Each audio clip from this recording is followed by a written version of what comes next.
बिस्मिल्लाहिर्रहमानिर्रहीम। करोड़ों दरूद सलाम हज़रत मोहम्मद सल्लल्लाहु अलैहि वसल्लम पर।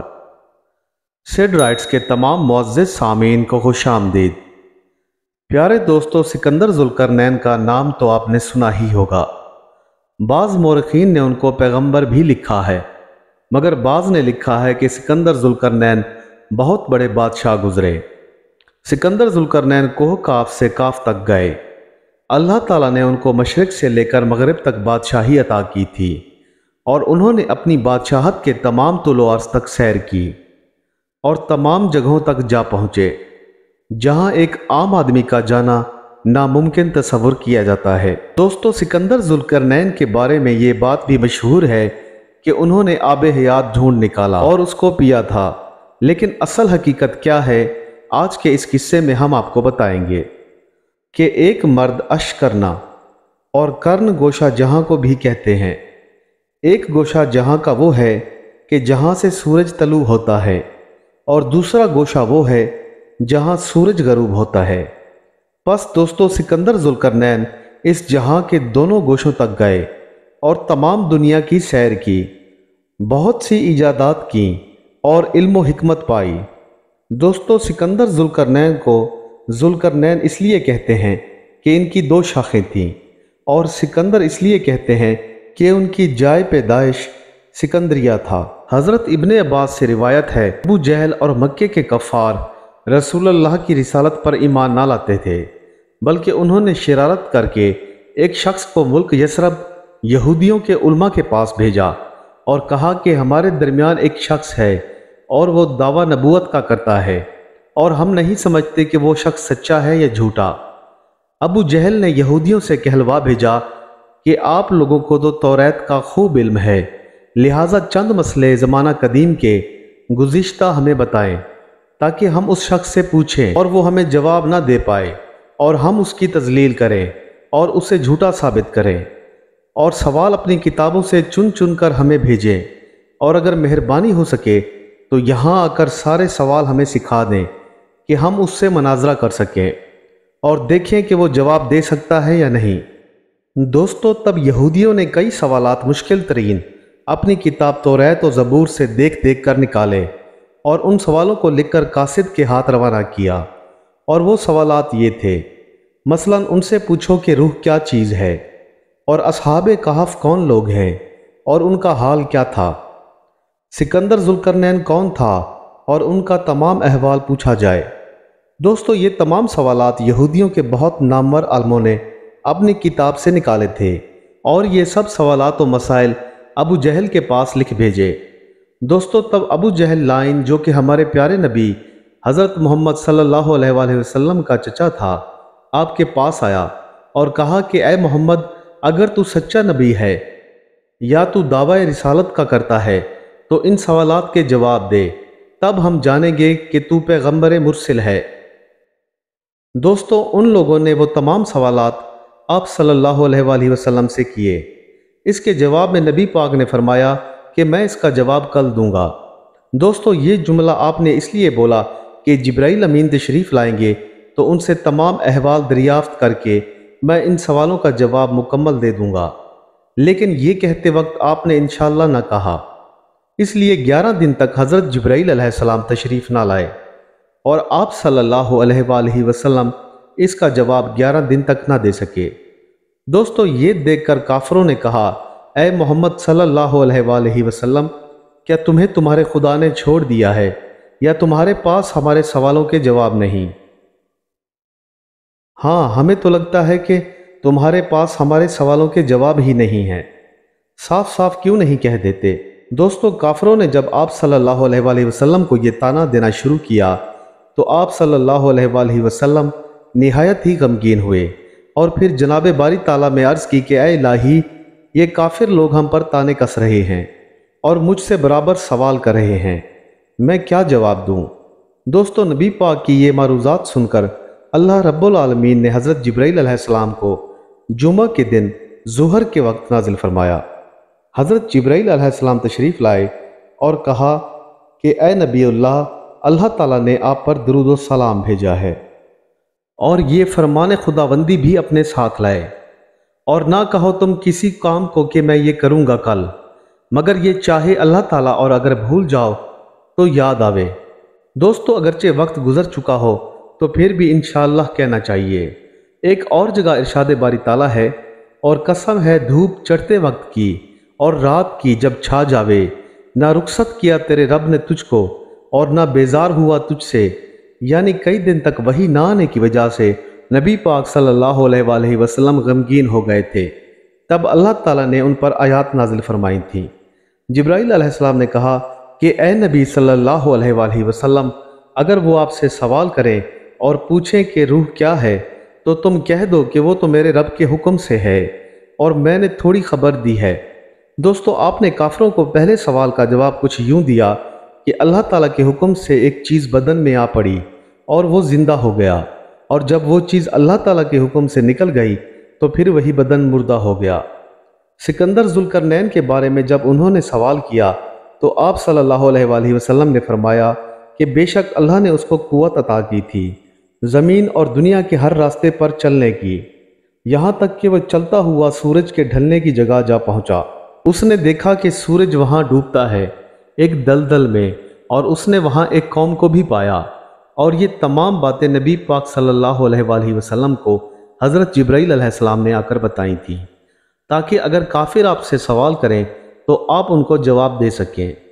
دوستو، سکندر ذوالقرنین زمین میں کئی برس تک لوگوں کو خدا کی دعوت دیتے رہے، اور اس کا اثر یہ ہوا کہ لوگ ان کے مطیع و فرما بردار ہو گئے۔ کہتے ہیں کہ سکندر ذوالقرنین بہت بڑے بادشاہ گزرے، اور دنیا میں جیسی بادشاہی اللہ تعالیٰ نے ان کو عطا کی ویسی کسی کو بھی نہ ہوئی۔ بعض روایات میں ہے کہ رہتی دنیا تک 3 بادشاہ ایسے گزرے ہیں کہ ان جیسا کوئی نہ گزرا ہے اور نہ ہی آئے گا۔ سکندر ذوالقرنین، شہزادہ بخت نصر اور حضرت سلیمان علیہ السلام، اور بعضوں نے تو شداد کا ذکر بھی کیا ہے۔ دوستو، سکندر ذوالقرنین کو بعض مورخوں نے نبی بھی لکھا ہے، اور ان کا ذکر قرآن پاک میں بھی آیا ہے۔ اول وہ بادشاہ تھے، پھر اس کے بعد نبی ہوئے، اور کچھ مورخین نے یہ بھی لکھا ہے کہ اگر سکندر ذوالقرنین نبی نہ ہوتے تو خدا تعالیٰ ان کو ان کے نام سے کیوں پکارتے۔ دوستو، سکندر ذوالقرنین مشرق سے لے کر مغرب تک تمام جزائر، ممالک اور ان کے شہروں میں پیغام خدا برابر پہنچاتے رہے۔ حق اللہ کا پیغام پہنچاتے پہنچاتے آپ مغرب میں جا پہنچے، جہاں آفتاب غروب ہوتا ہے۔ جب آپ وہاں پہنچے تو اپنا اور اپنے لشکر کا پڑاؤ ڈالا۔ وہاں ایک ایسا شہر تھا کہ اس کی 4 دیواری روئی کی تھی، اور اس کے اندر جانے کا کوئی راستہ نہ تھا۔ سکندر ذوالقرنین اور آپ کے لشکر نے اس کے ارد گرد ہی اپنے خیمے لگا لیے اور رات بسر کی۔ صبح ہوئی تو آپ نے اپنے لوگوں سے مشورہ کیا کہ اس شہر میں داخل ہونے کا کوئی راہ راستہ تو ہوگا، کس طرح اس شہر میں داخل ہوا جائے۔ بہر تقدیر بہت سوچ و بچار کے بعد یہ طے پایا کہ ایک شخص رسی اور کمند دیوار پر ڈال کر چڑھ جائے اور اندر کے حال سے آگاہ کرے۔ دوستو، ایک آدمی اس دیوار پر چڑھ گیا اور پھر نیچے کی طرف اترا۔ سکندر ذوالقرنین اور اس کے لوگوں نے کافی دیر تک اس کا انتظار کیا، مگر وہ واپس نہ آیا۔ تھوڑی دیر بعد سکندر ذوالقرنین نے دوبارہ ایک آدمی کو اس کے پیچھے روانہ کیا۔ سکندر نے یہ خیال کیا کہ شاید اس دیوار کے پیچھے بہشت ہے یا پھر دنیا کی آخری حد یہی ہے۔ دوستو، تب سکندر ذوالقرنین نے دوسرے آدمی سے کہا کہ تم آگے مت جانا اور پہلے ہمیں خبر کرنا کہ اس دیوار کے پیچھے کیا ہے اور کون سی دنیا آباد ہے۔ دوستو، وہ آدمی دیوار پر چڑھا اور باوجود تاکید کے وہ بھی واپس نہ آیا۔ یہ کیفیت اور حال دیکھ کر سکندر ذوالقرنین نے خیال کیا کہ میں جس کو بھی بھیجوں گا وہ واپس نہ آئے گا۔ پس وہ وہاں سے ملک کی حد بنا کر واپس مشرق کی جانب چل پڑے، اور چلتے چلتے ایک جزیرے پر جا پہنچے۔ وہاں بھی ایک شہر آباد تھا، لیکن بغیر کشتی کے وہاں جانا محال تھا۔ دوستو، یہ شہر دانا اور حکیموں سے بھرا پڑا تھا۔ جب ان لوگوں کو پتہ چلا کہ سکندر ذوالقرنین ما لشکر ان کی طرف آتا ہے تو مارے ڈر کے ان لوگوں نے اپنے جزیرے پر موجود تمام کشتیاں چھپا ڈالیں۔ ادھر سکندر ذوالقرنین اپنے لشکر سمیت دریائے بلب کے کنارے چند روز ٹھہرے اور یہ سوچتے رہے کہ کسی حکمت عملی سے دریا عبور کر کے اس جزیرے تک پہنچا جائے۔ दोस्तों वहाँ के लोग जिस्मानी एतबार से निहायत ही दुबले और पतले थे। सिकंदर जुल्करनैन ने उनसे पूछा कि तुम्हारे इतने दुबले होने में क्या राज है। इस पर उन्होंने जवाब दिया कि ये हमारे शहर की आबो हवा का असर है और हम लोग जो ग़िज़ा खाते हैं वो बड़ी हिकमत से खाते हैं। उन लोगों ने सिकंदर जुल्करनैन की दावत तोआम की और इस ज़ियाफ़त में अपनी हिकमत अमली से ग़िज़ा तैयार की और एक ख्वान में हीरे जवाहरात सजाकर सामने ला रखे और फिर वो सब के सब वहाँ से अलग हो गए। उन्होंने सिकंदर जुल्करनैन से कहा कि आप खाना तनावल करें। इस पर सिकंदर बोले कि ए भाई, ये तो हमारी ग़िज़ा नहीं, ये हम किस तरह खावें। इसके जवाब में वो लोग बोले कि आप किस चीज़ की गर्ज से इधर आए हैं। आप लोग जिस गर्ज से इधर आए हैं वो चीज़ें हम लोगों ने आपके सामने ला रखी। अब आपकी मर्ज़ी है इन्हें खाएं या अपने साथ ले जाएं। दोस्तों उनकी ये दानाई और हिकमत से भरी बातें देखकर सिकंदर जुल्करनैन और उनका लश्कर हैरान हो गया और वहाँ से हिंदुस्तान की जानिब रुख किया।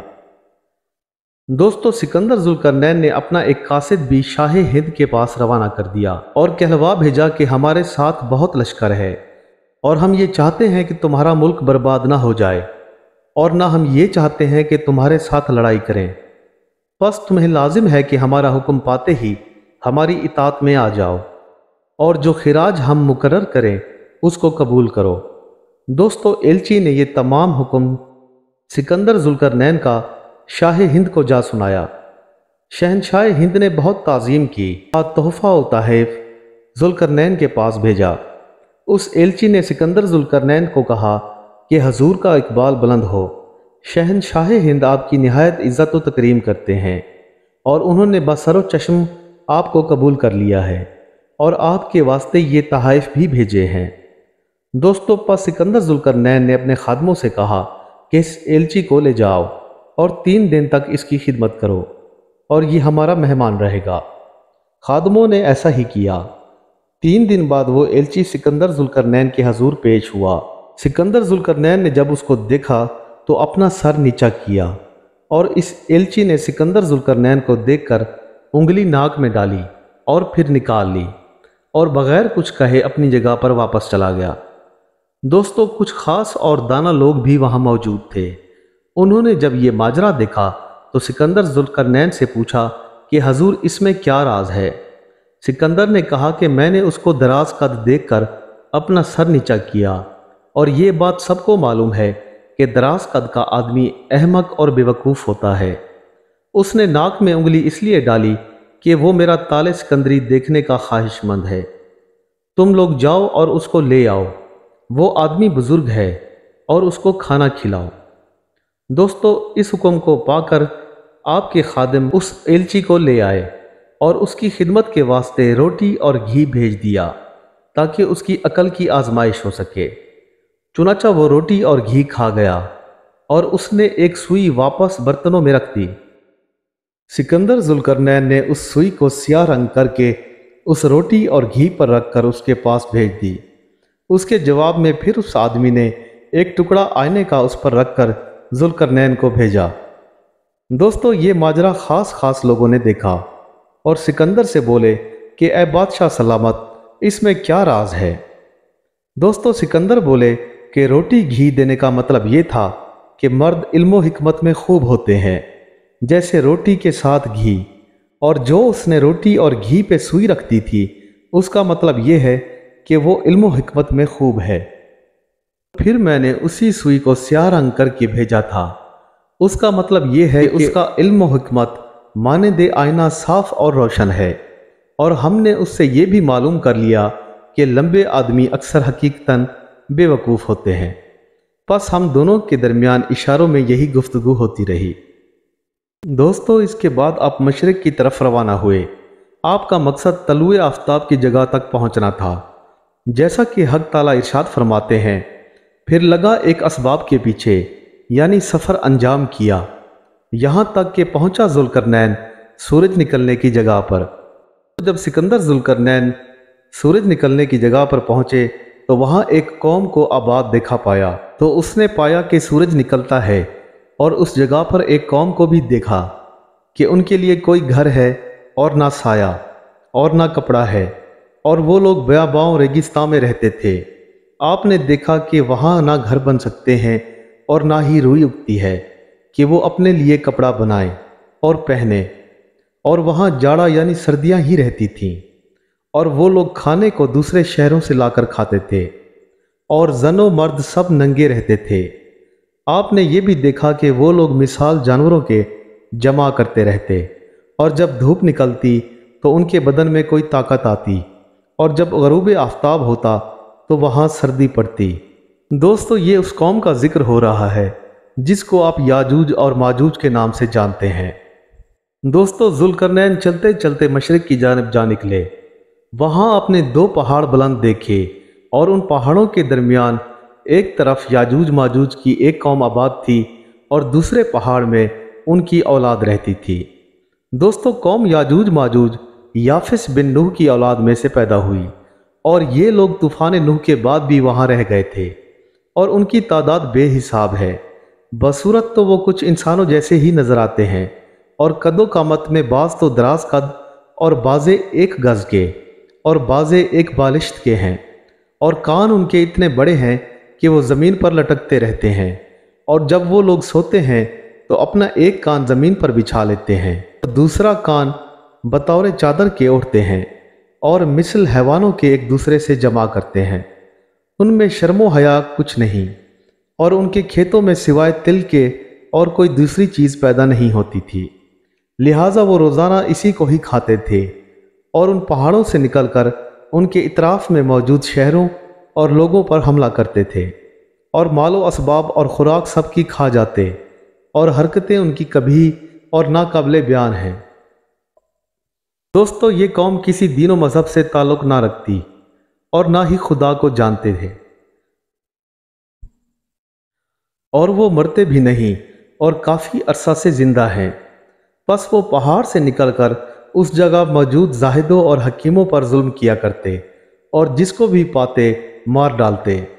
खेत और मवेशी उनको लूट कर मार कर खा जाते, और किसी में इतनी ताकत ना थी कि उस वहशी कौम से मुकाबला कर सके। तो ये था सिकंदर जुल्करनैन के किस्से का हिस्सा अव्वल। इंशाअल्लाह ताला कल हम आपकी खिदमत में इसका दूसरा हिस्सा पेश करेंगे। तब तक के लिए अल्लाह हाफिज़।